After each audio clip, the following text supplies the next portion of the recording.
Okay, welcome to this special edition with Eyitayo Ogunyemi. And in today's conversation, we are going to be addressing something that I believe is going to help your journey, especially if you are a musician, better still a content creator, somebody within that creative entertainment space. So what do we have for today? Well. So I'm going to be talking about Burna Boy. And for those of you that are like, what's up with Burna Boy today? So I want to guide you on something that will make the difference for you. Burna Boy is doing something that I think every musician out there should actually learn from. So today, I want to guide you on Burna Boy's sampling skills and the lessons that you can pick as a musician from Burna Boy and his sampling skills. So let's start with something.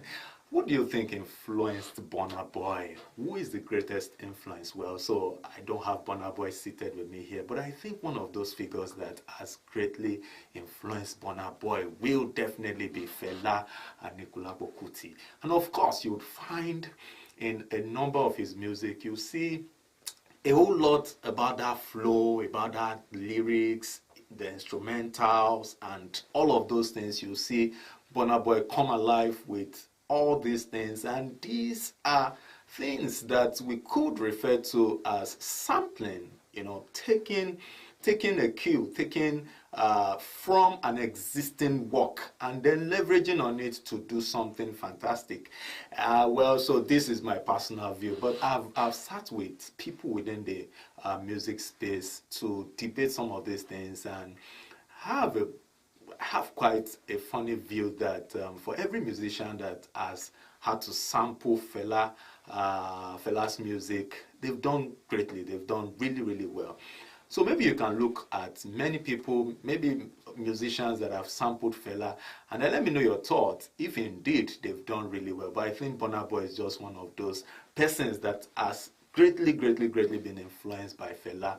And today, my conversation is really not about Burna Boy and Fela, but it's good to start with the fact that somebody influenced somebody, and today we are seeing a whole lot of creative works coming out of that influence, and I want you to learn a lesson or two from that kind of thing as well, because definitely somebody must have influenced your journey, perhaps who is also a musician. You must have listened to somebody at least that has really inspired you as a musician, and then you may be thinking from this conversation, what can you pick to make the difference in your music career? But let's look at the examples of music that Burna Boy has produced and sampled from. I'm sure you remember.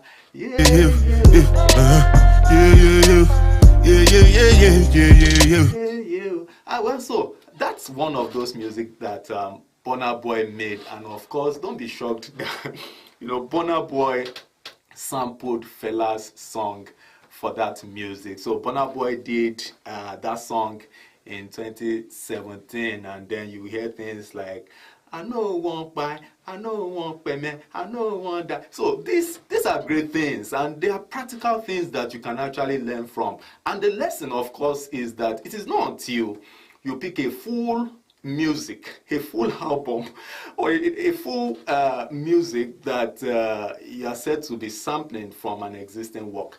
You can even sample lyrics. Don't be shocked, for instance, that again, Burna Boy also sampled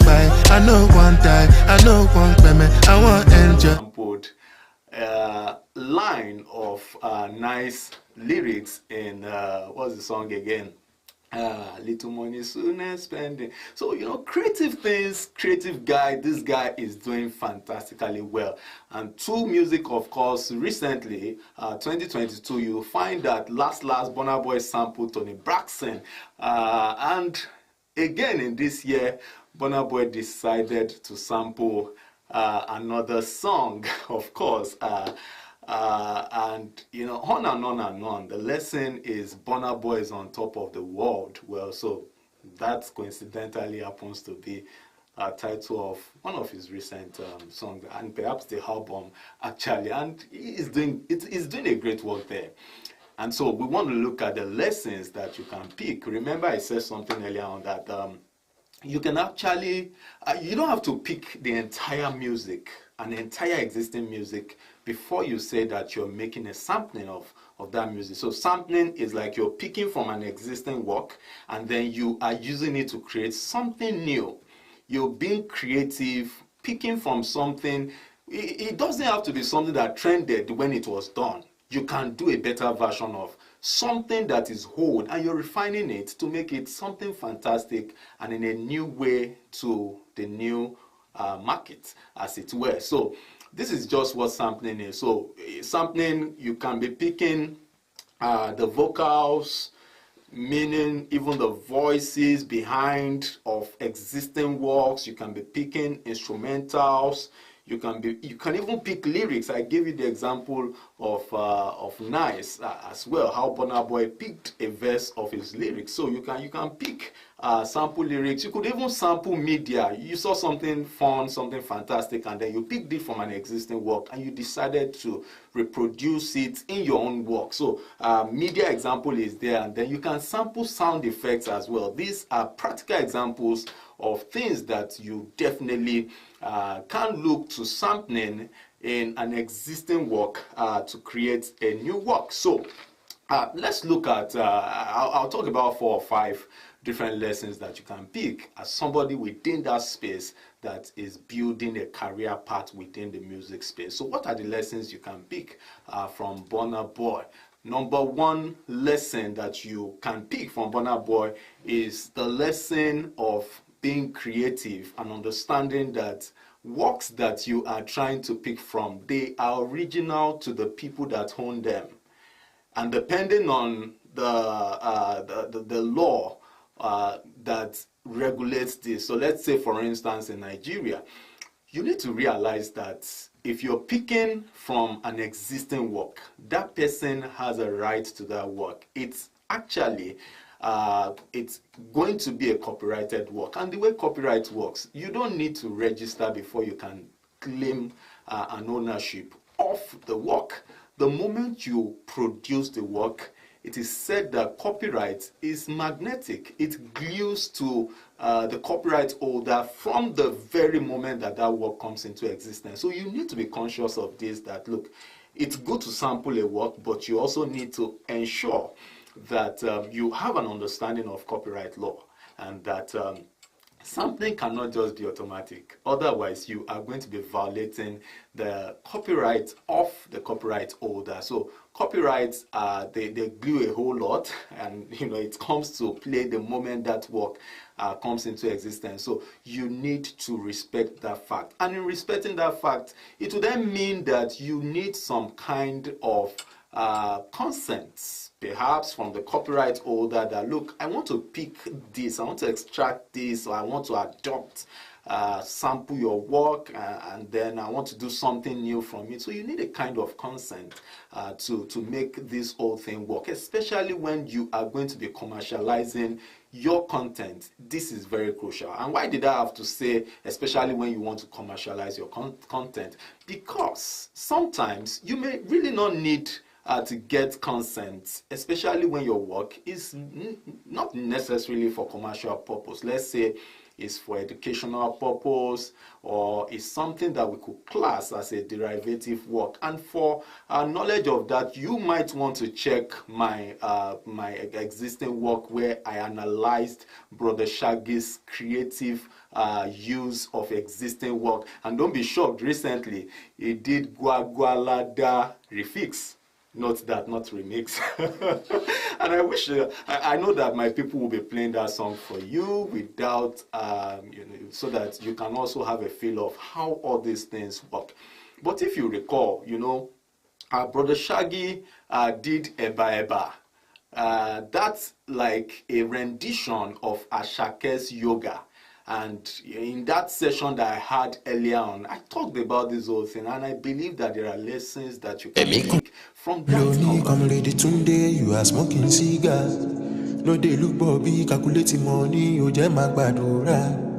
Ayé kan ló ní, you no getting money, you tún lọ fa ṣíṣà. Pátápátá, pátápátá.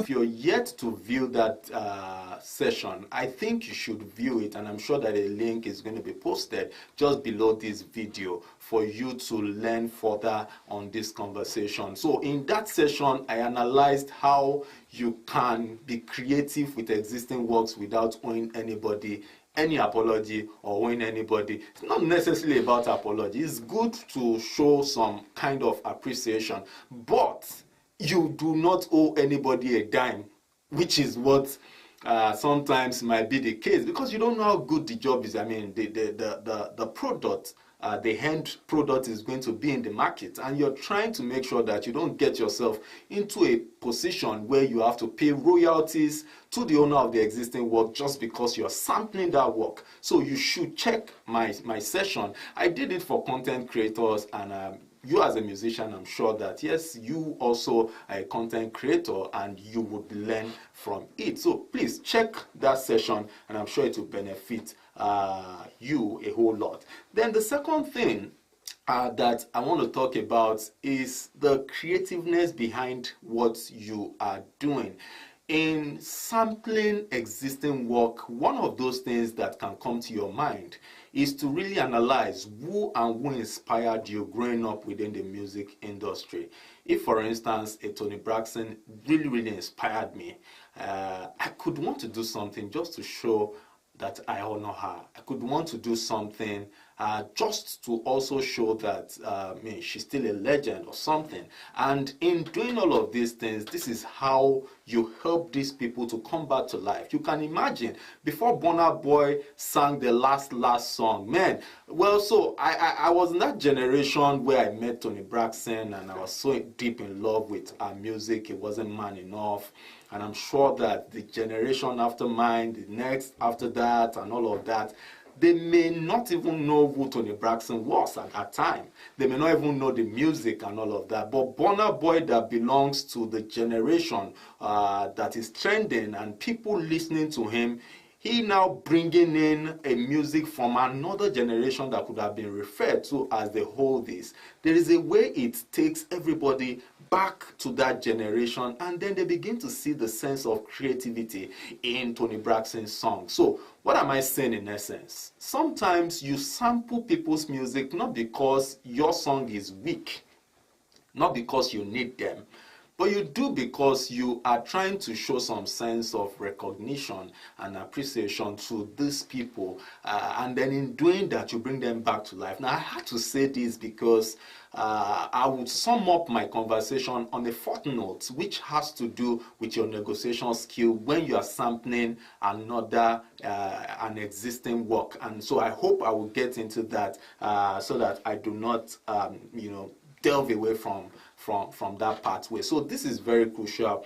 You need to understand that sometimes if you are doing a kind of if you're creating something that is a derivative work, and just as said, you need to check my conversation on Brother Shaggy's creative works, and then if you have your copyright act there, you can check section 20 as well, that talks about, gives four different conditions that should be present if you are saying that you're doing something and that thing is not going to be an infringement of an existing work. You need to understand and master those four conditions. And again, check section 20 and check my work, my presentation regarding Brother Shaggy and the creative way that he was able to do stuffs, and those stuffs, he doesn't need to pay anybody a dime. Guagala that he fix, he doesn't need to pay Buju any dime, or whether it's Eba where he adopted Ashake's yoga.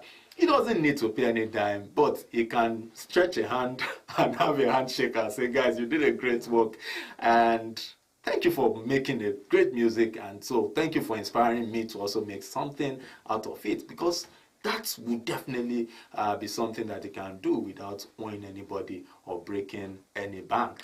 Okay, so I was going to talk about the implication of your negotiation skill when it comes to sampling other people's music, existing works.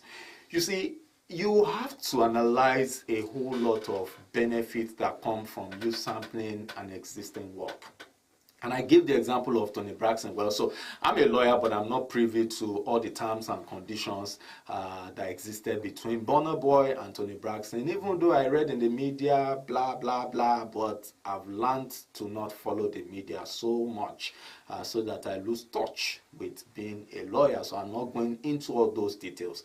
But I want to just guide you on what I believe would help you, because at the end of the day, sampling skill is not complete without negotiation skill and without understanding and knowing the limits of what you really need to sample in an existing work.